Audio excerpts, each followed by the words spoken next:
Rest in peace. What is up, guys? Today's video is going to be all about Magnamalo. So what I'll be doing first is obviously eating. Probably your best bet is going to be to try and go for like a sharpening dango, a defense dango and your healing dango, just to try and get all them bases covered. Secondly, what you want to be doing is making sure that you've got enough healing potions. Check your box, see if you've got any deodorants, because when I was first doing this video I took nullberries and I'm an idiot for thinking that nullberries negate the effects of hellfire, when it's not, it's deodorant. So make sure you get them deodorant. So now onto the actual fight. He is an absolute pain in the arse for newer players, I'm not gonna lie, but the only advice I can give is just be patient and take all the time you need. However, there is a couple of things that I'm gonna go over to try and make it easier. So first things first is right there. The clouds always have a gap. Always try and either roll towards them, so you roll through them, or just keep rolling back and hope to God that he's not going to do a charge attack at you. As you can see, did a side roll and I got absolutely slapped out of the way.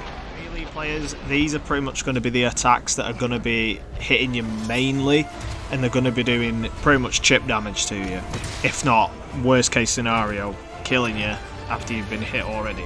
One of the other attacks that he does is where he slams his claws into the floor. He does get stuck for a brief period of time, but it's a perfect opportunity to get some DPS in.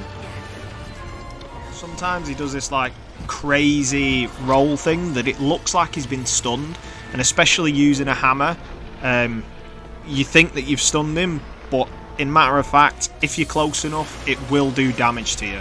Probably the easiest things to dodge in this whole fight is the weird ball things that he fires from his tail. You can literally just walk and wait for them to pass you.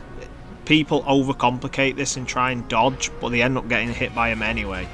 Now probably the hardest move of his to dodge is this like supercharged dive bomb attack, and it is so annoying because you probably will cart the majority of the time after it hits you, because it's not just like the one, stupid dive it does. He'll dive once and then come back around and then dive again, and especially if you try to you want to be diving like to the left or the right.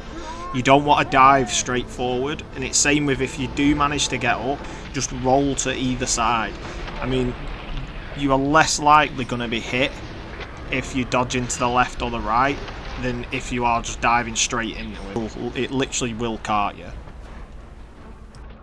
The next thing that you should be utilising in literally every single hunt is the fact that you can mount monsters. So like in this case, obviously I get the mount on Magnamalo, and then if you literally hit like the Y button, you'll, instead of knocking them into the wall, you can knock the other monster and then you can mount them. You can obviously get quite a lot of damage onto him. It's not sure if it's fact, but it is easier to break parts than it is if you're just hitting him, because you are doing more damage, and it does, obviously it gives you a free knockdown. Other stuff that I see quite a lot playing online and things like that is people not just using like the common sense or like keeping an eye on what the actual monster's doing. Like if you look right here, he does that weird tail pulse shot thing, and obviously I can see that it's coming, so instead of committing to an attack, I just dodge literally to the side. It misses, and we're back to where we were. A lot of people, they don't try and keep an eye on what attacks the different monsters do. They just want to go in and pummel the life out of them. The other thing that I do see quite a lot, and it goes with the whole common sense thing, is where they're sharpening the weapons. Like, you can look right here, soon as I stop to sharpen the weapon, it's no interest in the other monster anymore. It's like, it makes a beeline for you. And, like, why would you do it that way when you can just jump on your Palamute and run round in a circle and while you're sharpening? So the last bit of advice I've got for you guys is capture the monster instead of killing it. The reason being, obviously, it's going to take you less time to be able to capture the monster. It's going to be safer, because if you've carted twice, then you're less likely to die if the fight's already over.